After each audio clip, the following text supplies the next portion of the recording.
अब चेतन मन के कार्य। पहला, हलन, चलन, संवेदना। यह दोनों कार्यों हमारा चेतन मन और अवचेतन मन करता है। जब हम जागृत अवस्था में होते हैं तब हमारे शरीर का चलन और संवेदना पर काबू चेतन मन के पास होता है, और जब हम सो जाते हैं तब यह काम हमारा अवचेतन मन करता है। दूसरा, रिफ्लेक्सेस। अवचेतन मन की यह शक्ति हमें आपातकालीन स्थितियों से हमें बचाती है, जैसे अग्नि पर पैर पड़ते ही अचानक हटा लेते हैं, सांप को देखते ही उल्टे पैर भाग खड़े होते हैं, सीढ़ी से गिरते गिरते संभल जाते हैं। Third, telepathy. ईश्वर ने हमारे मन मस्तिष्क में एक ट्रांसमीटर और एक रिसीवर फिट कर रखा है, जो इतना शक्तिशाली है कि पूरे ब्रह्मांड में इतनी शक्तिशाली मशीन किसी इंसान ने नहीं बनाई। लेकिन हम इस मशीन को चलाना नहीं जानते, इसलिए इसकी शक्तियों से अनजान हैं। इस पद्धति को उपयोग करके हम दूसरे लोगों के मन की बात जान सकते हैं। इसको सीखने की पूरी प्रोसेस आगे चरण में अलग से दी गई है। फोर्थ, याद शक्ति।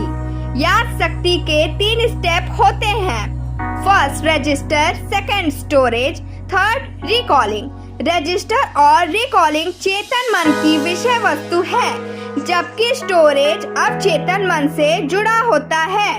यदि स्टोरेज सही से हुआ है तो रिकॉलिंग आसान हो जाती है। आगे के चरण पर हम याद शक्ति कर बारे में विस्तार से बात करेंगे, जो काफी मददगार रहेगा। फिफ्थ, अंतरात्मा की आवाज।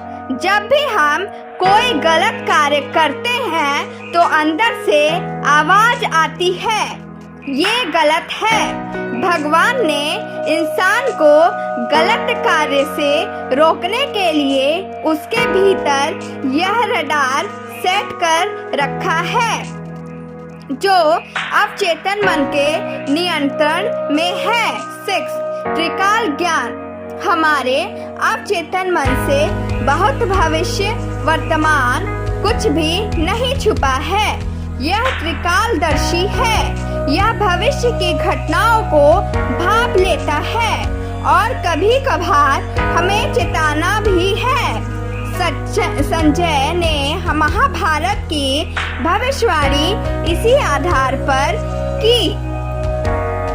इसी के आधार पर नोस्ट्रेडामुस इतना प्रसिद्ध हुआ। 7, EQ, इमोशनल क्वेश्चन। भावना का गुणांक। उच्च IQ ही सफलता का मानक नहीं है, बल्कि EQ व्यक्ति को सफल बनाता है। उच्च शिक्षित व्यक्ति कभी कभार कम EQ के कारण संस्था को बड़ी हानि पहुंचाता है। अभिनेत्री दिव्या भारती, हिटलर, गुरुदत्त सब बहुत उच्च IQ के थे, पर इनमें EQ उच्च नहीं था। इन सब ने आत्महत्या की थी। EQ बढ़ाने के लिए सकारात्मक भावनाओं को बढ़ाना होगा। भावनाएं 2 प्रकार की होती है, एक सकारात्मक भावना और दूसरी नकारात्मक भावना। प्रेम, दया, क्षमा, कृतज्ञता, प्रफुल्लता, फेथ, टॉलरेंस, करुणा, ये सब सकारात्मक भावनाएं हैं, और डर, क्रोध, घृणा, ईर्ष्या, सड़ेस, चिंता, निर्दयता आदि नकारात्मक भावनाएं हैं। 8, आयोजन करना। ज्यादातर प्लानिंग हम चेतन मन से करते हैं। इसका ह्यूमन प्लानिंग कहते हैं। जिसमें हम अक्सर फेल हो जाते हैं। तब हम कहते हैं मैन प्रोपोजेस बट गॉड डिसप्रोपोजेस। भगवान का तो कुछ बिगाड़ नहीं सकते, बिगाड़ सकते हैं तो सिर्फ अपना ही। किंतु जब हम अर्धजागृत मन से प्लानिंग करते हैं तो यह डिवाइन प्लानिंग होती है जो हर हाल में पूरा होती है। अक्सर मेरे लक्ष्य अर्धजागृत मन द्वारा प्लान होते हैं। 9. अवसर खड़े करना। हमारा अवचेतन मन हमारे लिए अवसर क्रिएट करता है। 10. विजडम। सही समय पर सही निर्णय लेना ही अवचेतन मन की विशेषता है। जब भी आप किसी गलत पथ में पढ़ने वाले को हो, निर्णय आप अवचेतन मन पर छोड़ दे। यह आपके विश्वासों के अनुरूप सबसे उत्तम रिजल्ट लाएगा। 11. Mental clock. दोस्तों, हमारे अवचेतन मन के पास एक नैसर्गिक घड़ी है जो हमें एक सही समय पर उठा देती है। मैं कभी अलार्म घड़ी सेट नहीं करता, बल्कि अपने मन को कमांड दे देता हूँ कि मुझे अमुक समय पर उठाना है। मन बिना देरी किए उठा देता है। 12. Mental calendar. मित्रों, आपको जीवन में जो भी पाना है उसकी एक निर्धारित समय सीमा का उल्लेख जरूर कीजिए, तभी अवचेतन मन उस पर सही से कार्य कर पाएगा। आपको कोई गोल किस वर्ष प्राप्त करना है, सबका लिखित लेखा जोखा होना चाहिए। 13.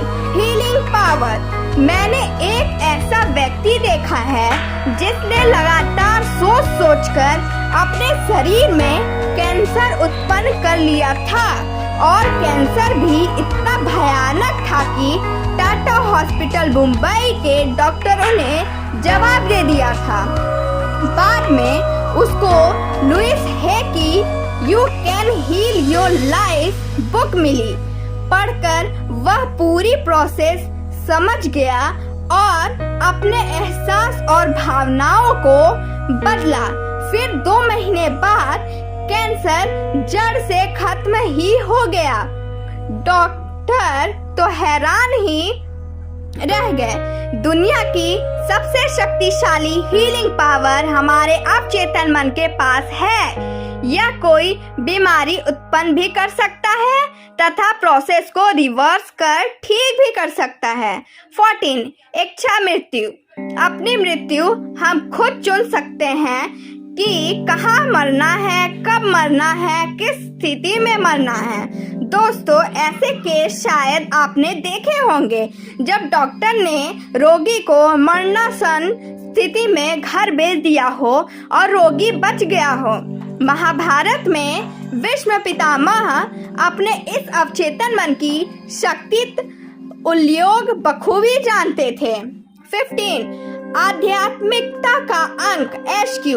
मन, वचन, कर्म की एक रूपता जो औरों को खुश करे, वही आध्यात्मिकता है। मेरे हिसाब से आध्यात्मिकता क्या है? First, to do job with honesty. Second, to repay a loan in time. Third, to keep a promise. Fourth, to maintain a value in business. SQ, EQ, IQ. 16, चुंबकीय शक्ति अट्रैक्शन।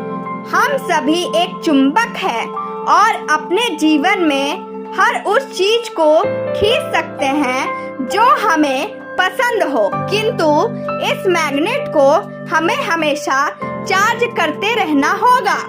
इसके लिए सबरी तकनीक अपनाना पड़ेगा। जैसे राम हमेशा सबरी करती गई और राम को जाना ही पड़ा, वैसे ही आपको जो चाहिए बस उसी के बारे में सोचे।